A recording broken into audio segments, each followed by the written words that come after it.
Start. Okay, good. So I'm in Peru now. It's July. It's hot. I'm on a travel. I'm around the Pacific with my ski, mountaineering.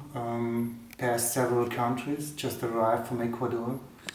My dream travel, my dream journey, and I'm now in a mood. Well, I'm traveling solo. I just split up with my wife. We've been together for 15 years. And in Ecuador, in Quito, we said goodbye. So I was on the way into the Cordillera Blanca to Huaraz and wanted to climb some really high peaks, doing some solo stuff, meet a real adventure to know if I can make it alone, if I can. So what is the Cordillera Blanca? The Cordillera Blanca is maybe one of the nicest and most challenging ranges in the Andes in Peru. Very high peaks, up to 6,500 meters. And yeah, it's a challenging terrain because it's so far away of everything. So I drove to Huaraz with the mindset of being okay, doing the real adventure for me, and challenging myself, and soloing some peaks. I dropped in my hostel, meeting my guest, Claudia was her name, and told her about my plans. She was scared. Ooh, this guy wants to go alone on a big mountain. I can do that. So she immediately put me together with 3 other guys I didn't know before. And one of them was Vicente, a Spanish climber. And he said, well, Mark, come with me. Let's go to the town. Let's figure out what we can do for you. And yeah, so we headed off for the office, and he started talking about his plans, what to do in Cordillera Blanca. And then he suggested, well, there are 3 guys, they want to climb Alpamayo, which is a very famous and nice ice wall. And I was blown away. I said, well, that's a dream mountain, you know, but I'm alone, I cannot afford a mountain guide, but I don't want to climb it solo too. And they said, okay, they need a 4th guy, so if I want, I can come along them. I was first a little bit suspicious, you know, because you don't climb with people you don't know. So I had a long talk with Vicente, and we talked about our climbs and what he did, what I did, and it was really a fantastic afternoon. And well, but immediately after a couple of minutes, I knew, okay, well, he knows what he's doing, and we really felt, okay, very sympathetic to each other, and said, okay, well, I want to climb with you. I go with you only if I'm your partner, and the 2 other guys, or 2 Americans, Josh and Matt, will climb on their own rope. So we fixed everything. We went to operator to get the donkeys, to get everything material we needed, provisions, and said, okay, next day we will start and head off for the valley. Good. So next day I'm awake. I packed everything, waiting in front of my guest house. The 2 Americans are here, Matt and Josh. And well, no Vicente. Vicente is not here. So I went up to his room and knocked on the door, knock again, and he came out of the door looking terribly, completely tired, wasted. And I said, well, what's wrong with you? Well, he couldn't sleep. He has kind of bad stomach. He's not in shape to climb.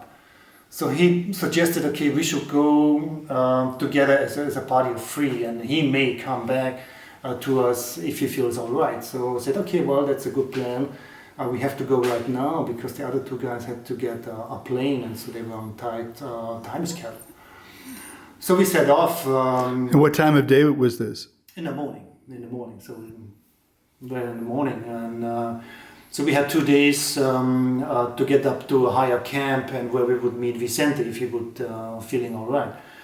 So we trekked, walked like for 2 days, very long valley, made our kilometers up to the camp, but no Vicente. So I was there in my tent and thinking, okay, what should I do? Should I climb with those 2 guys? I don't know. Or just say, okay, that's okay, I will return and you climb on your own. Well, no, we decided, okay, let's climb to go together as a party of three on one rope. Matt seemed to me as an experienced climber. He told me about his stories climbing ice. Said, okay, well, that's your mountain. You wanted to do this. You can lead it. I will follow with the other, with Josh. So we made it up to the high camp. Everything ready for the next day. The night was short. We broke camp at around. And this idea of your mountain, is that important in climbing? Oh, very much. Yeah. Yeah.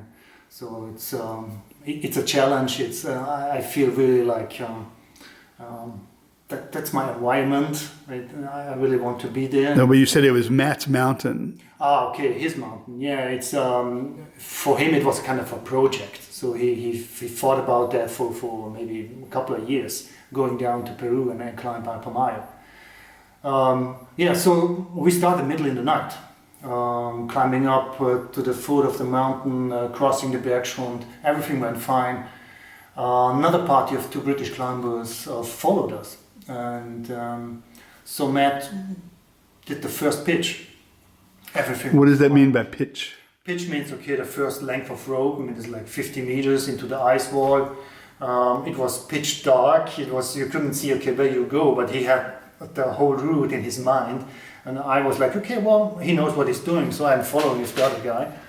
So I come up to his ankle, so where he was standing and securing us when we're following. And he was like that. So he was on the rope, just sunk like this, and said, Mark, I'm feeling really, really bad. So that was altitude sickness somehow. So we are talking about 5,500, 5,600 meters at that point. Mm-hmm. And so I have Matt on the anchor, not, well, physically completely wasted at that moment. He felt very bad. He couldn't roughly breathe. And I was standing behind, like besides him, and the other American, the Josh, is coming up. So I told, okay, to Matt, oh, well, okay, let's see. I will do the next pitch, and you can rest here, come up, and then we will see. I do the next pitch, I climb up, put the anchor in, secure everything. Okay, yell at him, okay, come on up. But already the two British guys came up to his position and said, well, he's not going anywhere today. We have to rappel him down below the Bergschrund. And This is Josh. yeah, so Matt has to go down and go back to the tents to sleep and to get fit again. So we said, oh, okay, what I'm doing? I'm up above them, 50 meters. It's really dark. It's like 3 o'clock in the morning to the night. Josh is with me, but I don't know anything about Josh. So I said, okay, Josh, come up. Let's discuss what we're doing. He comes up. And I said, okay, well, okay, do you want to do that thing together with me? I'm confident I can climb it, but I'm not sure about the route, but okay, it's actually straight up. And what about you? Yeah. Okay, he was, of course, he was. So he was in good shape at that point. He was so, let's say, but his will to do it was great. You know, so he wanted really badly to get up and make this mountain happen to him. So I said, okay, well, let's try. Okay, how do we work as a team? So you climb the next pitch, you set up the anchor, then I come, and then we constantly change. But it took a really, really painless, full of time to get him ready to climb the next 20 meters or so, and then put on the anchor and everything. And I thought, okay, well, there's something wrong with him. So this is not really like how it should look like, right? Now, is it, at this point, is it dangerous?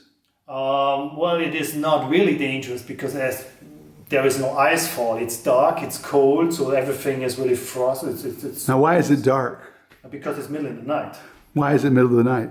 Yeah, we have to go up, in middle of the night because as soon as the sun hits the wall, the ice starts to melt, and then will melt out maybe rocks or chunks of ice, and that will fall down into our climbing path. So that's what the real danger on this mountain is. So you have to climb the mountain in the middle of the night.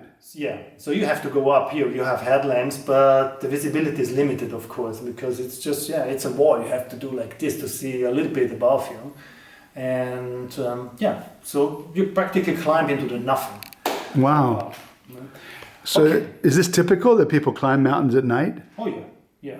Yeah, especially in South America, that's very often. So you go up and do this. But you have to know, okay, where to go, of course. But here, the orientation wasn't that bad because it's in the middle of a couloir, which is like, you cannot go left or right, you just follow the line. So Josh is up there, I climbed to him and say, okay, well, what's the matter, Josh, with you? And said, okay, he was also completely like, okay, without breath and sweating, redhead, shaking, and I saw, okay, how he fixed the anchor and everything was completely wrong. So okay, said, okay, well, Josh, okay, you stay here, I will go the next pitch, you follow, then I will go the next pitch and so on. So we will do this way. I thought it's maybe faster and more secure. Good, so we climbed it. So we are on the way, we climbed through the night. It takes a little bit longer, but we arrived. So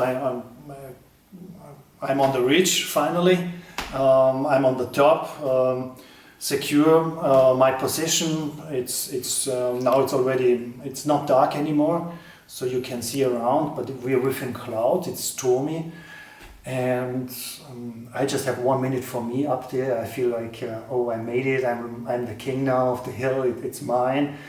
I'm really happy. You're the first one? I'm the first one, yeah. The British are just maybe 100 meters below us, so they're even slower than us. So Josh comes up very, very slowly. So he was really in a bad shape at that moment. So we are actually almost at 6,000 meters altitude. And he really felt, okay, that his body is at his limits. So I'm watching him climbing, the last meters, and it took him 4 hours, to get to my position. So I attach him to the anchor, and I'm looking at him, and the one thing he says is like, okay, oh Mark, I really thank you that you brought me up here, that you leaded the way. And I said, okay, well, that's fine. Well, I enjoyed it, and then really cool that you made it in your state of shape. And then was one sentence he said, I said, oh Mark, you're gonna hit me for that, but it's the first time I ever did a multi-pitch ice climb. And I was like, what? What you're doing here on Alpamayo, you never climb multi-pitch ice walls and you do such extreme thing. I was really mad at him, but I didn't show, but